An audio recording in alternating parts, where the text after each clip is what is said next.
apabila terpilih menjadi bupati dan wakil bupati dalam pilkada nanti.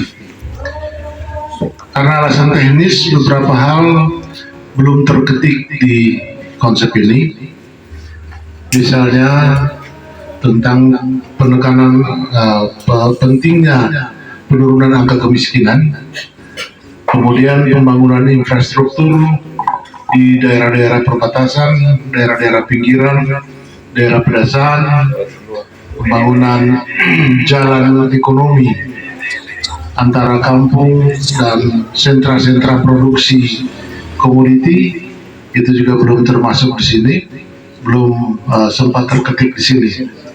Karena itu kami akan menyampaikan secara garis besar saja, yang lainnya bisa dilihat pada konsep tertulis nanti. Yang pertama adalah peningkatan pelayanan pendidikan. Yang menjadi isu utama kami di sini adalah bagaimana mewujudkan pendidikan gratis bagi seluruh rakyat Alor, khususnya pada tingkat SD dan SMP. Itu menjadi tanggung jawab kabupaten, dan apabila kami menang nanti, kami mengupayakan pendidikan gratis bagi seluruh siswa SD dan SMP. Selama ini SPP sudah gratis, tapi ada yang belum gratis, yang menjadi penghambat dalam proses belajar mengajar, baik tingkat SD maupun SMP. Antara lain seragam. Pada awal-awal pendaftaran siswa, baik SD maupun SMP, membutuhkan seragam. Dan banyak anak-anak kita yang tidak bersekolah hanya karena ketiadaan seragam. Oleh karena itu, Paket 5R bertekad untuk menggratiskan penyediaan seragam siswa SD dan SMP bagi seluruh siswa baru yang mendaftar. Dan kami sudah hitung-hitung, dan dengan kapasitas fiskal yang dimiliki daerah. Dan oleh karena itu, yang kedua adalah peningkatan insentif guru magang atau guru honor. Guru magang kita tahu persis pendapatannya sangat kecil, dan di banyak sekolah, bahkan hampir di seluruh sekolah, lebih banyak yang mengajar itu adalah guru honor, sekalipun mereka berpendapatan sangat rendah. Karena itu Paket 5R, apabila kita ingin meningkatkan kualitas daripada proses belajar mengajar, maka kesejahteraan pengajar perlu mendapat perhatian, yaitu dengan memberikan insentif kepada guru magang ataupun guru honor. Yang ketiga adalah bagaimana memperjuangkan hak yang sama antara guru swasta dan guru negeri.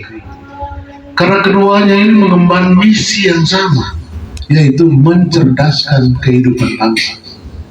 Sehingga apapun alasannya, segala lobby kami akan lakukan, segala cara kami akan perjuangkan, agar supaya baik guru swasta maupun guru negeri diperlakukan sama dan adil, baik dalam rekrutmen, dalam penempatan, maupun dalam promosi. Sehingga benar-benar untuk unsur pendidik ini bisa menunjang kesejahteraan mereka di satu sisi, dan yang kedua adalah masa depan karir mereka sebagai guru atau pendidik, dan yang ketiga adalah pengaruhnya terhadap kualitas proses belajar mengajar. Yang berikut adalah penyediaan formasi rekrutmen untuk guru-guru swasta. Guru-guru swasta ini kita lihat dalam proses P3K kemarin, itu mereka tidak diproses, hanya guru-guru dari sekolah negeri yang diproses. Ini satu ketidakadilan, dan kami akan menggunakan seluruh jaringan yang kami miliki, antara lain anggota DPR RI dari partai-partai pengusung. Kami akan melobi kepada mereka agar mereka memperjuangkan agar supaya P3K ini tidak saja diproses bagi guru-guru yang berasal dari sekolah-sekolah negeri, tapi juga guru-guru yang berasal dari sekolah-sekolah yayasan, sekolah-sekolah swasta. Yang kelima dalam bidang pendidikan yang mau kami kerjakan adalah bagaimana memperjuangkan atau menyediakan beasiswa atau studi lanjut bagi pimpinan umat beragama dan para siswa atau mahasiswa yang berprestasi tetapi kurang mampu. Ini penting karena kualitas daripada pimpinan-pimpinan umat beragama juga terus didorong agar proses pelayanan kepada masyarakat di bidang keagamaan itu lebih meningkat lagi.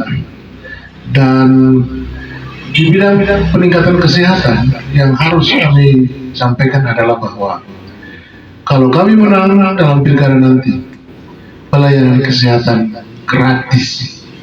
Artinya semua pasien bisa dengan menunjuk KTP-nya saja, ya. Dengan menunjuk KTP-nya saja, dia berhak menikmati fasilitas pelayanan kesehatan.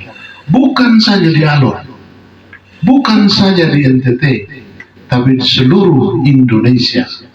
Kami sudah, kebetulan saya pernah di Komisi 9, dan saya memahami bagaimana cara memperjuangkannya dengan bekerja sama dengan BPJS, agar betul-betul rakyat kita kapanpun mereka mau berobat, ya, mereka akan dirawat dengan gratis.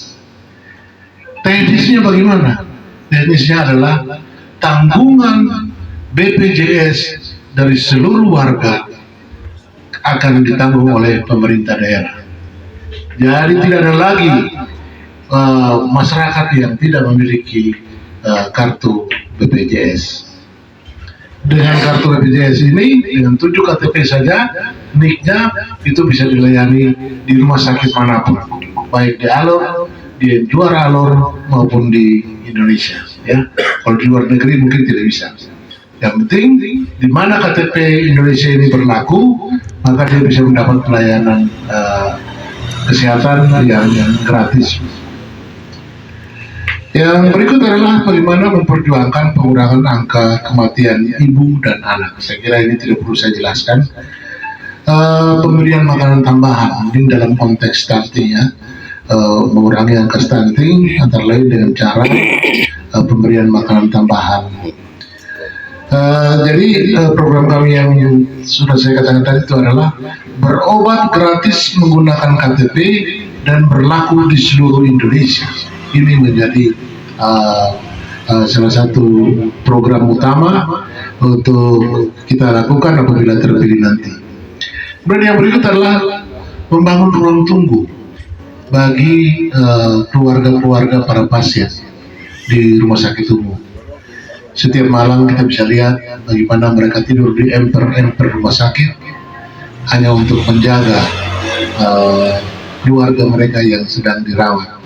Karena itu perlu dipikirkan, perlu diperjuangkan untuk membangun ruang tunggu atau rumah singgah dari keluarga-keluarga pasien di saat menunggui keluarganya yang dirawat di rumah sakit. Kemudian perbaikan dan peningkatan dan perbaikan infrastruktur kesehatan, saya kira ini tidak perlu saya jelaskan. Kalau soal pemberdayaan ekonomi, kami paket IMAREI punya beberapa program. Yang pertama itu adalah program tanam beli. Selama ini masyarakat khawatir, mereka tanam apapun komoditas yang mereka tanam, tetapi kesulitan mencari pasar. Oleh karena itu, melalui kolaborasi yang diinisiasi oleh pemerintah daerah apabila kami menang, kami akan membangun kerjasama dengan pasar, dengan pembeli. Bahkan pemerintah sendiri bisa menempatkan diri sebagai pembeli. Jadi apapun yang ditanam oleh masyarakat, ya, harus bisa dibeli oleh pasar. Salah satu pembelinya adalah pemerintah. Dengan cara apa? Membangun kolaborasi dengan pihak swasta. off taker namanya. Kemudian yang berikut adalah pembukaan lapangan kerja. Kita tahu bahwa data menunjukkan yang sangat jelas pengangguran di Alor masih tinggi dan banyak anak-anak kita yang sarjana itu menjadi penganggur. Sehingga 60% daripada penganggur di Alor itu adalah tamatan perguruan tinggi. Kesian orang tuanya menyekolahkan mereka dengan menjual kemiri, menjual ini, menjual itu, tapi begitu jadi sarjana pulang kembali ke kampung dan jadi penganggur. Karena itu kami bertekad untuk menjalankan salah satu tugas konstitusional dari pemerintah daerah, yaitu negara wajib atau pemerintah daerah wajib menjamin setiap warganya untuk memperoleh pekerjaan dan penghidupan yang layak bagi kemanusiaannya. Caranya apa? Caranya adalah menghadirkan para investor untuk mengembangkan usaha-usaha produktif, antara lain dengan membangun industri pengolahan hasil-hasil perikanan dan kelautan, hasil-hasil perkebunan, hasil-hasil pertanian. Selama ini kemiri cuma bisa kita jual gelondongan, tapi belum pernah diproses, belum pernah ada industri pengolahan kemiri yang meningkatkan harga ekonominya sehingga pendapatan masyarakat bisa ikut meningkat. Ya, mente kita jual gelondongan. Ya, belum ada satu proses di Alor ini, baik industri rumah tangga sekalipun, untuk meningkatkan nilai ekonomi daripada mente, sehingga kita jual dengan harga yang cukup murah. Orang yang mengelola itu bangun industri di Surabaya, di Jawa, di India, dan mereka yang mendapat keuntungan lebih besar dibanding para petani mente. Jadi kita juga belum pernah punya satu pabrik pengolahan ikan. Padahal kita tahu belo-belo itu pada musimnya, kalau di daerah Wolwal ya, itu bahkan sampai dikubur kalau bulan November dan Desember. Jadi harus ada, kita dorong bertumbuhnya industri pengalingan ikan atau industri rumah tangga pembuatan abon atau industri rumah tangga pembuatan pakan ya, untuk menunjang atau mendorong penekanan angka stunting dengan berbahan dasar ikan dan sebagainya. Kemudian yang berikut Bapak-Bapak sekalian,